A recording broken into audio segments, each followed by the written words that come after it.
오늘도 말씀을 통한 하나님의 은혜가 우리 모두에게 임하길 주님의 이름으로 간절히 축복합니다. 지난주의 말씀을 잠깐 함께 살펴보면 데살로니가 후서의 내용은 데살로니가 전서의 내용과 거의 유사하다, 비슷하다라고 말씀드렸습니다. 데살로니가 후서의 내용은 예수님의 재림과 예수님의 종말에 대한 그러한 올바른 신앙관을 사도 바울이 그들에게 심어주고자 하는 그러한 목적으로 기록된 성경이 데살로니가 전서와 후서 둘 다 동의를 합니다. 이 데살로니가 교회는요 굉장히 모범적이고 하나님의 은혜 가운데 부흥하고 성장하는 그러한 교회였습니다. 하지만 그 중에 일부 성도들이 가졌던 잘못된 종말론, 그로 인해서 그들의 생활이 망가지고 그리고 교회가 혼란스러웠던 그러한 문제를 사도 바울이 바로 잡고자 이 데살로니가 전서와 후서를 썼다라는 것을 이제 이야기를 드렸습니다. 오늘은 이제 두 번째 편지인 이 데살로니가 후서에 대한 내용을 함께 살펴보기를 원하는데요. 오늘은 이제 1장 11절과 12절의 말씀을 함께 살펴보려고 합니다. 이 11절과 12절은 데살로니가 후서 1장의 마무리가 되는 그러한 부분으로 사도 바울이 이 데살로니가 교회 성도들을 향한 기도의 내용이 이제 11절과 12절에 기록이 되어 있습니다. 우리 먼저 12절 말씀을 우리 한 번 더 읽어보도록 하겠습니다. 12절입니다. 시작. 우리 하나님과 주 예수 그리스도의 은혜대로 우리 주 예수의 이름이 너희 가운데서 영광을 얻으시고 너희도 그 안에서 영광을 얻게 하려 함이니라. 아멘. 사도 바울은 자신의 기도 가운데 성도들의 어떠한 모습, 성도들의 어떠한 신앙의 그러한 모습으로 인하여서 예수님의 이름이 그들 가운데 영광이 되고 또 반대로 그들도 예수님 안에서 영광으로 발견되어지는 그러한 은혜를 얻게 될 것이다 라는 것을 이야기합니다. 그러니까 그 성도들의 어떠한 모습을 통해서 이러한 일이 일어난다라는 것이죠. 이 12절, 이 1장 12절 말씀을 이렇게 보는데요. 참 이 모습이 아름답게 저에게 느껴졌습니다. 그러니까 예수님의 이름이 우리 가운데서 영광을 받으시는 거고 또 반대로 우리도 예수님 안에서 영광을 얻게 되는 그 모습, 예수님과 우리가 피차간의 그 영광 가운데 임하는 그러한 모습이 이 데살로니가 교회에 있기를 사도 바울이 지금 기도를 하고 있는 것이죠. 저와 우리 성도님들에게도 이러한 은혜가 있었으면 좋겠습니다. 우리가 예수님 안에서 영광으로 발견되어지고 또 예수님도 우리 가운데서, 우리의 삶 가운데서, 우리의 신앙 가운데서, 우리의 가정 가운데서 또 우리의 행복한 교회 가운데서 예수님이 영광 받으시는 그러한 모습이 저와 우리 성도님들 가운데 있었으면 좋겠는데요. 그렇다면 어떠한 모습을 통해 이러한 피차간의 예수님과 우리의 피차간의 그러한 영광을 얻게 되는 모습이 가능할까요? 그 모습을 이제 11절에서 이야기를 하고 있습니다. 오늘 우리가 함께 살펴볼 좀 집중해서 살펴볼 내용이 바로 이 11절의 내용인데요. 우리 함께 11절 말씀도 한 번 더 읽어보도록 하겠습니다. 11절입니다. 이러므로 우리도 항상 너희를 위하여 기도함은 우리 하나님이 너희를 그 부르심에 합당한 자로 여기시고 모든 선을 기뻐함과 믿음의 역사를 능력으로 이루게 하시고. 아멘. 사도 바울은 11절의 내용을 통해서 두 가지의 기도의 이렇게 큰 주제를 이야기를 하고 있습니다. 그러니까 두 가지의 기도를 이제 하고 있는 건데요. 첫 번째, 사도 바울이 무엇을 위해서 기도를 하고 있냐면 그 중반절을 보면 그 데살로니가 교회 성도들이요 부르심에 합당한 사람이 되기를 원한다라는 것을 먼저 기도하고 있는 거죠. 1장 11절 말씀을 보면 중반절에 하나님이 너희를 그 부르심에 합당한 자로 여기시고가 사도 바울이 지금 기도하고 있는 첫 번째 내용입니다. 그리고 두 번째로 사도 바울이 기도하고 있는 내용은요. 그 데살로니가 교회 성도들이 모든 선을 기뻐함과 믿음의 역사를 이루어내기를 기도하고 있다라는 게 이제 두 번째 사도 바울의 기도의 내용입니다. 오늘 이 두 가지의 이 기도의 내용을 우리가 함께 좀 살펴보려고 하는데요. 첫 번째는 부르심에 합당한 삶을 우리가 살아야 된다라는 것을 이야기하려 합니다. 모든 그리스도인은요, 하나님의 부르심에 의해서 예수님을 믿게 되었습니다. 저와 우리 모든 성도님들이 그냥 예수님을 믿고 뭐 내가 우연히 뭐 교회를 갔다거나 우연히 뭐 성도를 만나서 예수님을 믿었다거나 이런 게 아니라 하나님의 모든 섭리와 계획 가운데는 하나님이 먼저 우리를 부르셨고, 그리고 우리가 하나님의 그 부르심에 믿음으로 반응할 때에 우리가 예수님을 믿게 되는 그러한 일들이 일어난다라는 것입니다. 그래서 모든 그리스도인들에게는 이 부르심이 있다라는 거죠. 이 부르심이라는 헬라어 클레시스라는 것에는요, 이러한 뜻이 있습니다. 부르심, 그러니까 부름이라는 것과 또는 이름을 짓다라는 뜻도 있고요. 누군가를 초대하거나 초청하는, 뭐 부름과 이제 똑같은 의미죠. 예, 이러한 의미들이 이 부르심, 클레시스라는 것에 담겨져 있습니다. 히브리서 3장 1절 말씀을 보면 하나님이 우리를 부르셨다라는 것을 이야기하고 있는데요. 3장 1절 말씀을 보면 이렇게 말합니다. 그러므로 함께 하늘의 부르심을 입은 거룩한 형제들아 라고 이야기를 하고 있습니다. 우리 그리스도인들을 향해 이렇게 이야기를 하는 거죠. 우리는 어떤 존재다? 하늘의 부르심을 받은 존재가 우리들이다 라는 것을 성경이 우리에게 이야기를 하고 있습니다. 또한 이사야 43장 1절 말씀, 우리가 잘 알고 있는 말씀을 보면 하나님은 우리를 부르시고 또한 하나님은 우리를 자신의 것이다라고 이야기를 하고 있습니다. 우리 함께 이사야 43장 1절 말씀, 조금 길지만 함께 읽도록 하겠습니다. 함께 읽습니다. 야곱아, 너를 창조하신 여호와께서 이제 말씀하시느니라. 이스라엘아, 너를 조성하신 자가 이제 말씀하시느니라. 너는 두려워 말라. 내가 너를 구속하였고 내가 너를 지명하여 불렀나니 너는 내 것이라. 아멘. 하나님이 우리를 향해서 지금 이렇게 이야기를 하고 있는 것입니다. 하나님은 우리를 먼저 구속하셨다라고 얘기해요. 구속이라는 것은 무엇이냐면 대가를 지불하고 어떤 노예를 해방시켜 주는 것, 구원하는 것, 그것을 구속이라고 이야기합니다. 그러니까 우리를 구원하기 위해서 하나님이 대가를 지불하셨다라는 것이죠. 그리고 그 다음을 보면 하나님은 또한 내가 너를 지명했다라고 이야기를 하고 있습니다. 지명하다라는 것은 무슨 말입니까? 누군가를 이렇게 딱 집어서, 뭐 그냥 모든 사람을 다 부르는 그런 게 아니라 딱 너 이렇게 딱 얘기하는 것, 그것을 지명하다. 우리를 특별하게 하나님이 선택하셨다라고 말하고 있는 것이죠. 그리고 지명해서 우리를 뭐 했다라고 얘기합니까? 우리를 불렀다. 우리를 향한 부르심이 하나님께 있다. 그리고 우리를 하나님의 것으로, 하나님의 소유로 삼으셨다라는 것을 이야기를 하고 있는 것이죠. 하나님은 우리를 부르실 때 하나님은 그저 우리를 부르신 게 아니라 하나님은 십자가라는 엄청난 대가를 지불하시고 우리를 구속하셨다라는 것을 이야기하고 있습니다.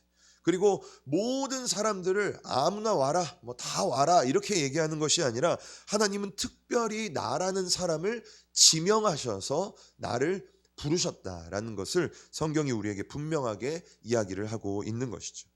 그래서 우리는 먼저 무엇을 회복해야 되냐면 우리를 부르신 그 하나님의 부르심이 얼마나 소중한 것인지, 귀한 것이고 값진 것인지를 우리가 먼저 다시 한번 이제 생각해야 된다라는 것입니다. 그리고 이제 하나님의 그 부름을 받은 이제 우리는 그 부름에 합당한 삶을 살아야 되는데요. 에베소서 4장 1절 말씀을 보면 그 부름의 합당함을 이야기하고 있습니다. 우리 함께 4장 1절 말씀 함께 읽어보겠습니다. 그러므로 주 안에서 갇힌 내가 너희를 권하노니 너희가 부르심을 입은 부름에 합당하게 행하여. 아멘. 예를 들어 어떤 왕이 신하를 부를 때는요, 그 왕이 어떠한 신하를 부르는 이유와 목적이 존재를 합니다. 불러서 어떠한 일을 시킨다거나 어떠한 것을 명령한다거나 하기 위함인 것이죠. 하나님도 마찬가지입니다. 왕이신 하나님은 우리를 특별하게 지명해서 부르셨다라는 거죠. 그런데 우리를 그렇게 부를 때에는 뭐 이유 없이 그냥 구원받으라고, 천국 가라고, 물론 그런 것도 있지만 우리를 부르신 그 이유가 있다는 거예요. 그 목적이 우리에게 존재한다라는 것을 이야기를 하고 있는 것입니다. 그리고 우리는 그 하나님의 부르심, 그 목적에 합당한 삶을 살아야 된다라는 것이죠. 빌립보서 3장 14절 말씀을 보면 그러한 삶을 좀 더 적극적으로 우리가 살아야 될 것을 이야기하는데요. 우리 함께 3장 14절도 함께 읽어보겠습니다. 시작. 표대를 향하여 그리스도 예수 안에서 하나님이 위에서 부르신 부름의 상을 위하여 쫓아가노라. 아멘. 이 3장 14절 말씀을 보면 먼저는 무엇을 우리가 알 수 있냐면 하나님이 우리를 부르셨는데요. 그 부르심에 뭐가 있다라고 얘기합니까?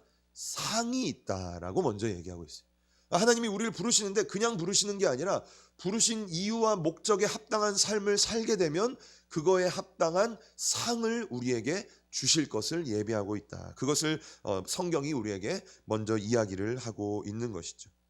그러니까 성경이 말하고 있는 우리가 하나님의 부름에 합당하게 착하고 충성된 종으로 이 땅을 살아가게 되면 하나님이 예비하시는 영광과 존귀를 우리가 그 상으로 얻게 된다라는 걸 이야기하고 있는 것이죠.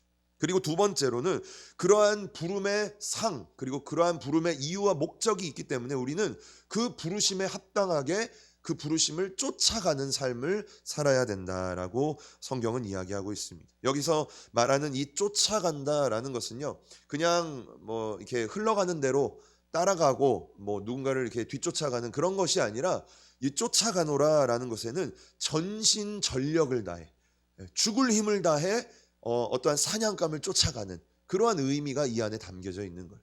그러니까 우리 그리스도인의 삶은 어떠해야 됩니까? 하나님이 우리를 이유와 목적을 가지고 부르셨다라는 거예요. 그러면 우리는 그 이유와 목적이 무엇인지를 깨달아야 되고 하나님이 나를 왜 부르셨을까? 나를 이 땅 가운데 원하시는 것이 무엇일까? 이것을 알고 그것을 위해 우리가 전심전력으로 주님을 쫓아가는 삶을 우리가 살아야 된다라는 것이죠. 그리고 그러한 삶이 이 땅 가운데 우리가 이루며 살아갈 때에 저 천국에서는 주님이 예비하신 그 상을 우리가 받게 된다라는 것을 성경이 우리에게 이야기를 하고 있습니다. 자, 정리하자면 첫 번째로는 우리가 부르심에 합당한 삶을 살아야 된다라는 것을 함께 나눴습니다. 하나님은 우리를 그리스도인으로서 부르실 때에 이유와 목적을 가지고 저와 우리 성도님들 한 사람 한 사람을 목적을 가지고 이 교회로 부르셨다라는 것이죠. 그리고 우리는 그 목적에 합당한 삶, 주님이 우리를 부르신 그 이유에 맞는 그러한 삶을 우리가 살아가야 된다라는 것입니다. 그것이 사도 바울이 그 데살로니가 교회 성도들을 위해서 기도했던 첫 번째 내용. 그러니까 여러분들이 주님이 부르신 그 부르심에 합당한 삶을 살기를 내가 오늘 기도합니다라고 사도 바울이 이야기를 하고 있는 것입니다. 저와 우리 모든 성도님들이 나를 부르신 하나님의 그 부르심을 깨닫고 그리고 그 부르심에 합당한 삶을 살아갈 수 있기를 주님의 이름으로 간절히 축복합니다. 자, 두 번째 사도 바울이 오늘 기도하고 있는 두 번째 내용은요, 선한 뜻과 믿음의 행동을 가지고 우리가 살아야 된다, 이 땅을 살아야 된다라는 것을 기도하고 있습니다.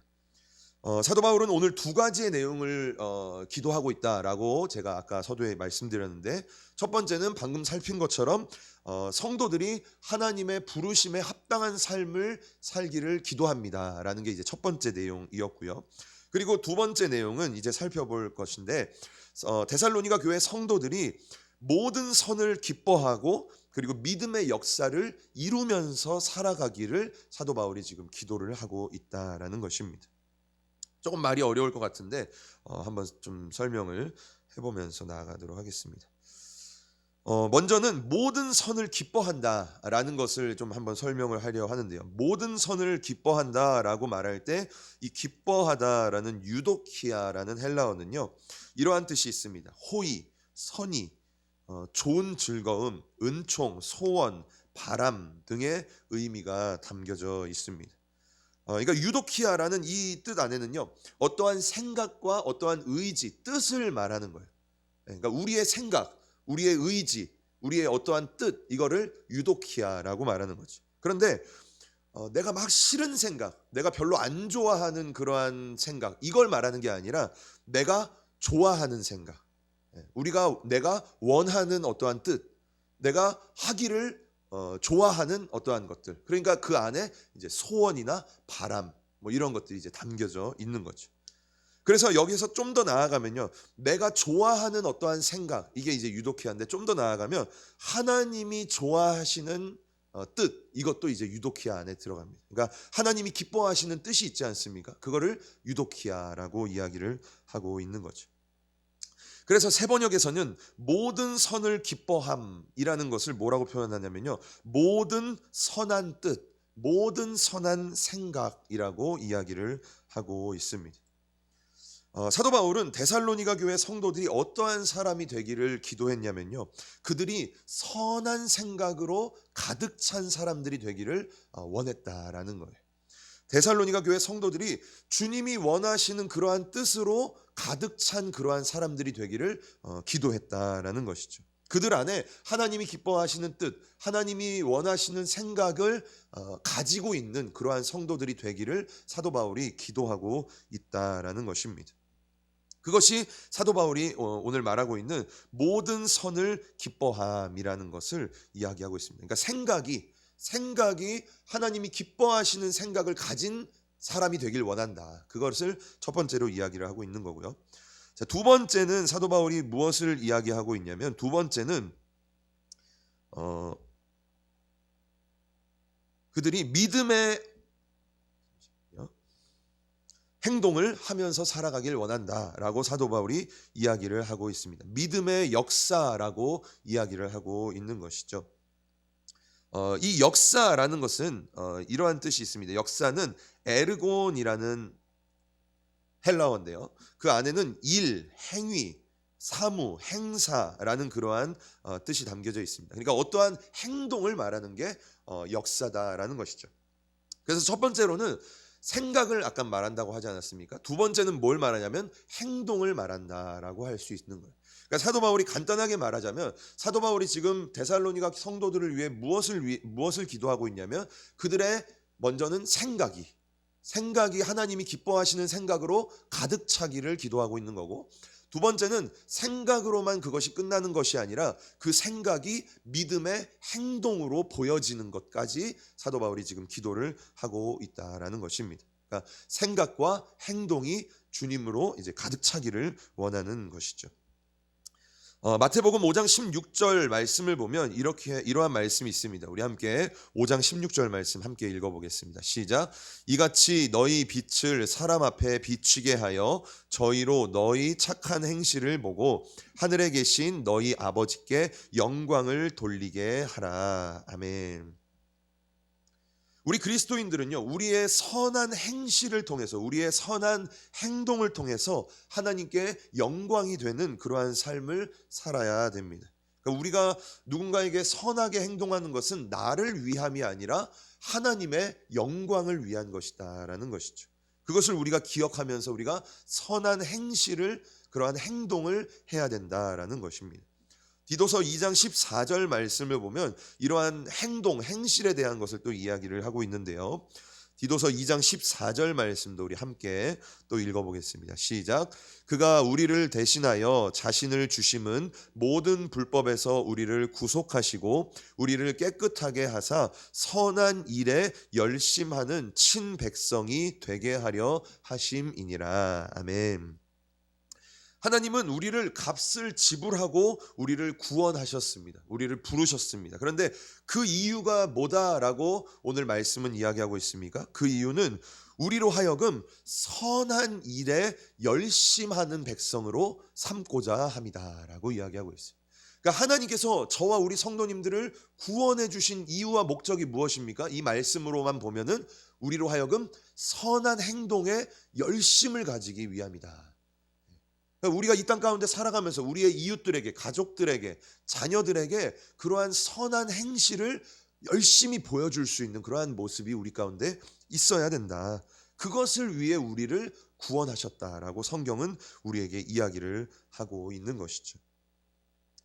자, 정리를 해보자면요, 방금 말씀드린 것처럼 사도 바울이 데살로니가 교회 성도들을 위해 기도하고 있는 두 번째 내용은 그들의 생각과 그들의 행동이 하나님을 기뻐하시게 하는 것들로 가득 차기를 원한다. 그것을 기도한다라는 것이 사도 바울의 두 번째 기도의 내용입니다.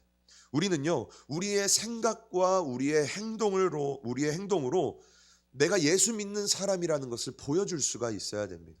우리의 말이나 우리의 언어로나 아니면 내가 하고 있는 사고방식이나 이런 것들을 통해서 내가 예수 믿는 사람이라는 그러한 흔적을 사람들에게, 이웃들에게 보여줄 수 있어야 된다라는 것이죠. 우리의 모습을 보면서 아, 저 사람은 예수 믿는 사람이구나 라는 것을 보여줄 수 있는 그러한 사람이 되어야 한다라는 것입니다. 사도 바울은 그것을 위해 데살로니가 성도들을 위한 기도를 하고 있는 것입니다. 그들이 주님이 기뻐하시는 뜻으로 가득 차고 그리고 하나님이 원하시는 그러한 행동을 하면서 살아가는 성도들이 되기를 사도 바울이 기도를 하고 있는 것이죠. 저와 우리 모든 성도님들도 하나님이 기뻐하시는 뜻으로 우리의 생각을 채우고 그리고 하나님이 원하시는 그러한 행동으로 우리의 삶을 채울 수 있기를 주님의 이름으로 간절히 축복합니다. 자, 마지막으로 그렇다면 이 모든 것을 어떻게 할 수 있을까라는 그러한 질문이 우리에게 남아 있는 것입니다. 그러니까 주님이 우리를 부르신 그 목적에 합당한 삶을 우리가 살아야 되고, 두 번째는 하나님이 원하시는 생각과 행동을 하면서 우리가 이 땅을 살아야 되는데 그렇게 산다라는 게 참 만만치 않다라는 거죠. 이 세상을 살아가면서 뭐 많은 이렇게 환경과 생활 속에서 그리고 내가 가지고 있는 그러한 원죄와 내가 가진 그러한 정욕 속에서 하나님이 원하시는 대로 살아가는 게 참 쉽지 않다라는 것인데, 사도 바울은 그 두 가지의 기도를 이야기하면서 어떻게 하면 그러한 일들이 이루어질 수 있을까, 그 방법도 오늘 이제 제시를 하고 있습니다. 그 방법은 무엇이냐면 제가 세 번째로 말한 것처럼 그의 능력으로 우리가 완성되어진다라는 것을 사도 바울이 이야기를 하고 있습니다. 우리가 오늘 함께 살펴보고 있는 이 11절 말씀을요, 세번역 성경으로 보게 되면 좀 더 그 방법이 이제 구체적으로 좀 드러나게 돼서 이제 준비를 해봤는데요. 우리 11절 말씀을 세번역으로 우리 함께 읽어보겠습니다. 좀 길지만 한 목소리로 읽습니다. 그러므로 우리가 언제나 여러분을 위하여 기도합니다. 그것은 우리 하나님께서 여러분을 그의 부르심에 합당한 사람이 되게 해 주시며 또 그의 능력으로 모든 선한 뜻과 믿음의 행위를 완성해 주시기를 비는 것입니다. 아멘. 우리는 어떻게 하나님의 부르심에 합당한 사람이 될 수 있고, 우리는 어떻게 모든 선한 뜻과 믿음의 행위를 이루며 이 땅 가운데 살아갈 수가 있을까요? 11절 말씀을 보면 그 주체가 누구인지를 이야기를 하고 있습니다. 우리가 그러한 삶을 이제 살아야 되는데 내 힘으로는 할 수 없다라는 거죠. 우리의 연약함으로는 할 수 없는 거예요. 그런데 그것을 이끌어가는 주체가 누구인지를 이 11절이 이야기를 하고 있다라는 것입니다. 주체가 누구인지 분명하게 말하고 있죠. 11절 상반절을 보면 이렇게 말합니다. 우리 하나님께서라고 이야기를 하고 있습니다. 우리 하나님께서 그 일을 행하신다라고 이야기를 하고 있고, 하반절 말씀을 보면 또 이렇게 말하는 거죠. 그의 능력으로 중간을 건너뛰면 완성해 주실 것이다 라고 이야기를 하고 있는 것입니다. 그러니까 우리의 어떠함이 아니라, 나의 어떠한 종교적인 행위가 아니라 하나님께서 그분의 능력으로 우리를 완성시키실 것이다 라는 것을 11절 말씀이 우리에게 이야기를 하고 있는 것입니다. 사도 바울도 그것을 성도들에게 분명하게 이야기를 하고 있는 것이죠. 데살로니가 전서 5장 23절 말씀을 보면 비슷한 말씀이 또 등장을 합니다.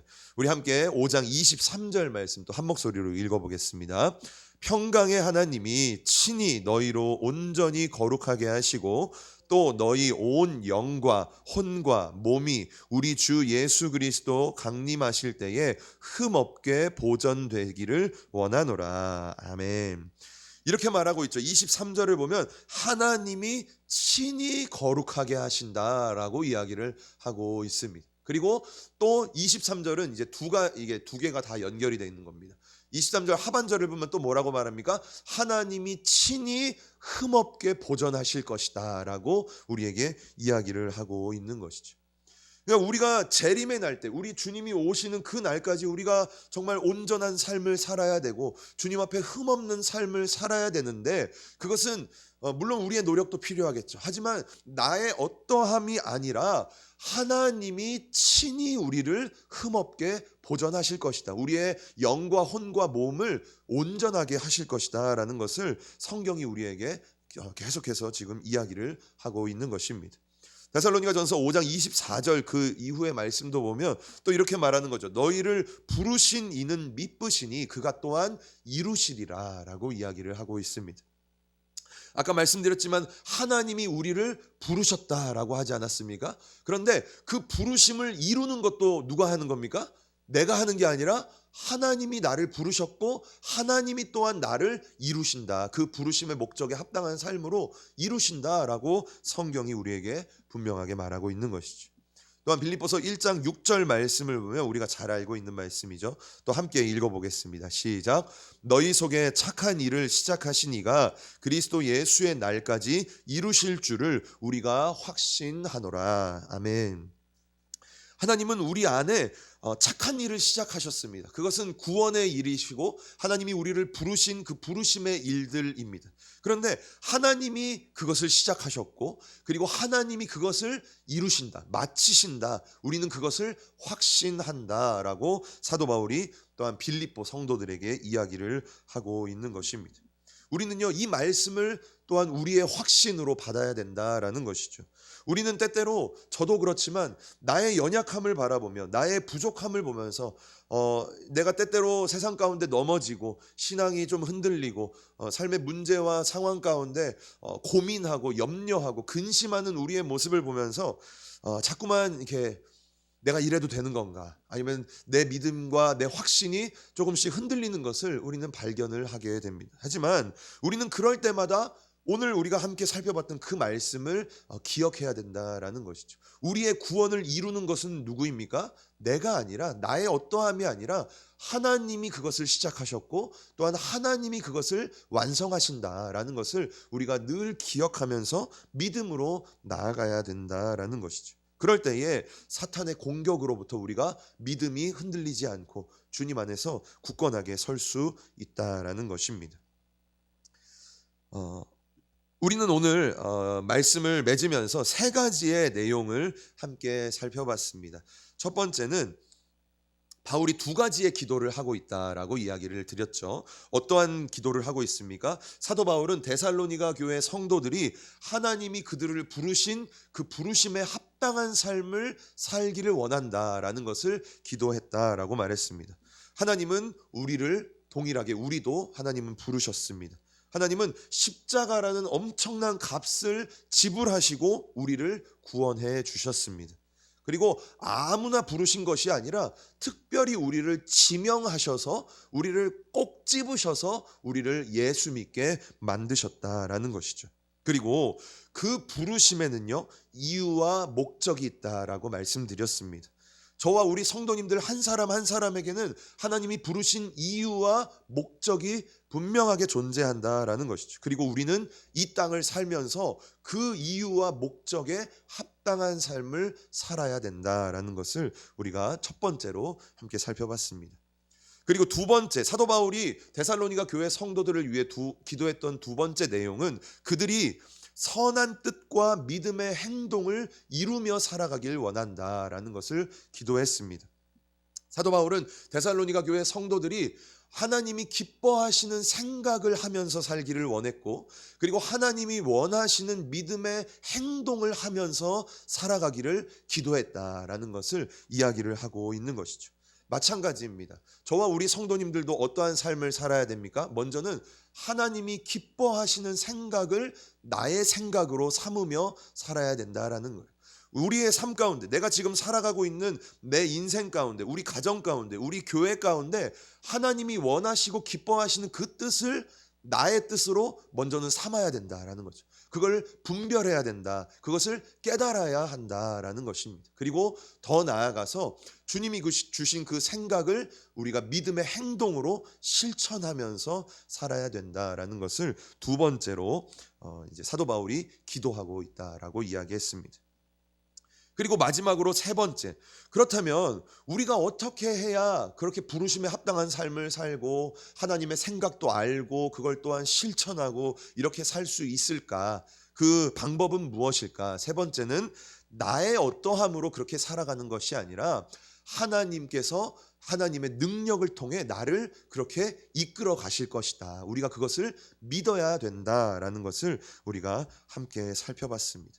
우리의 구원의 주체는 내가 아니라 하나님이 시작하셨고 하나님이 완성하시는 것이다. 우리가 늘 그것을 기억하면서 나의 연약함이 보일지라도 그것을 바라보고 그것을 보면서 낙심하는 것이 아니라 내 상황과 환경을 보면서 낙심하는 것이 아니라 나를 이끌어 가실, 나를 결국에는 흠없고 나를 결국에는 온전함으로, 나를 결국에는 완성의 자리로 이끌어 가실 그 하나님을 보면서 우리가 믿음으로 날마다 살아가야 된다라는 것을 우리가 함께 살펴봤습니다.